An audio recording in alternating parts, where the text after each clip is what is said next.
et peut-être pour des années et des années. Maintenant, la Cour n'a pas voulu se prononcer sur les dissolutions. La dissolution de PASTEF en rejetant ce bébé à la Cour suprême, alors qu'elle a été saisie selon des techniques par lesquelles elle travaille. La Cour a dit dans sa jurisprudence que lorsqu'il y a des éléments probants qui donnent de justes motifs de penser que si, en fait, elle n'intervient pas, alors la violation que l'on craint va être réalisée. Et par voie de conséquence, elle rend une décision a priori avant qu'il y ait une violation concrète. Ce qui n'a rien à voir avec la constatation de la violation, de la violence. Et là aussi, ce qui est grave, la Cour dit que la saisie des biens de Ousmane Sonko, c'est normal, c'est légitime dans le cadre d'une procédure judiciaire, donc la Cour n'a pas compris son dossier. Parce que Ousmane Sonko a été arrêté en rase campagne, ses biens ont été, disons, volés, et sa vie privée mise à nu, et puis il a été séquestré 55 jours avant que plus tard une procédure judiciaire ne soit ouverte. C'est quand même bien dommage que la Cour n'ait pas peut-être bien regardé son dossier, parce que les faits tels qu'ils sont rétablis permettent d'appliquer la règle de droit qu'il faut appliquer. Mais lorsque les faits ne sont pas bien établis ou dits, à partir de ce moment déterminé, la règle de droit ne peut être qu'erronée. En tout état de cause, retenez que la Cour de justice de la CEDEAO était saisie de violations de droits de l'homme. Elle a statué sur des violations de droits de l'homme et de droits démocratiques.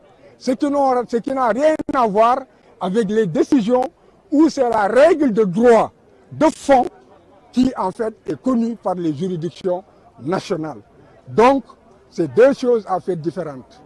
Donc, il faudrait, par voie de conséquence, que l'on sache une chose, que cela n'affecte pas l'espoir que nous avons sur ce que les juges sénégalais, eux, savent que c'est le destin de ce pays, que c'est l'avenir de ce pays, que cela va se répercuter jusque sur leur progéniture et sur, leur descendance. Et que l'intérêt du Sénégal doit présider et refuser toute forme de pression, toute forme de corruption et toute forme de menace de la part de l'État du Sénégal, puisqu'on a vu que chaque fois qu'il y a une décision rendue, alors l'État du Sénégal fait tomber les foudres sur ceux qui ont rendu des décisions qui sont contraires à ses vœux. C'est le cas du juge qui a reçu une inspection d'État quelques jours seulement avant. C'est le cas du Sénat qui a été en fait envoyé à la retraite immédiatement lorsque le Sénat a pris la décision, simplement parce qu'on ne voulait pas que le Sénat, usant des prérogatives qu'il tire de la loi, mette en œuvre son pouvoir de substitution et ordonne l'inscription immédiate de Ousmane Sonko. Voilà sur le premier point. Maintenant, en ce qui concerne ce qui se passe ce matin. Ce qui se passe ce matin, c'est que l'État du Sénégal, mécontent de la décision rendue par le premier juge, avait d'abord dit que le premier juge était incompétent puisque Ziguinchor ne pouvait pas connaître de l'affaire. C'était une interprétation très erronée du code électoral qui a été rappelée par les avocats et aussi dans le sens duquel l'avocat général qui est là pour défendre la société et non pas défendre l'État ou défendre Ousmane Sonko, c'est l'intérêt de la société.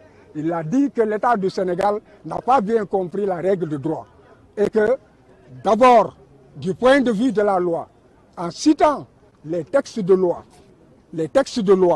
notamment les articles 41 et 40 du Code électoral, la Cour, l'avocat général a dit que non seulement c'est très précis, mais encore c'est la Cour suprême qui a confirmé le juge du tribunal d'instance de Dakar dans l'affaire Karim Meïssa Wade contre l'État du Sénégal dans le cadre du contentieux des inscriptions sur les listes électorales et avait dit que le critère de compétence, c'est en fait le lieu d'inscription de la personne, parce qu'il y a un lien de rattachement à la circonscription électorale et que c'est là où vote la personne que en fait la loi a voulu rattacher en fait le domicile de la personne. Il y a d'autres arguments, mais c'est déjà suffisant.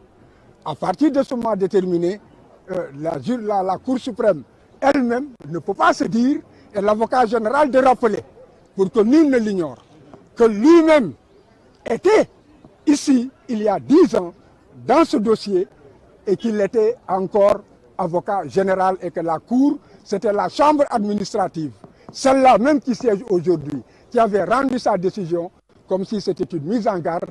Vous ne pouvez pas aujourd'hui ravaler ce que vous avez vomi. Le deuxième point qui a été en fait causé, c'est par rapport à la question de la déchéance, de la forclusion de Ousmane par rapport au délai pour saisir la juridiction de Ziguinchor. Pour l'État du Sénégal, il y a eu une notification. Or, c'est 5 jours à compter de la notification que les délais courent pour la saisine du juge. Lorsque vous saisissez tardivement, alors vous avez mal saisi.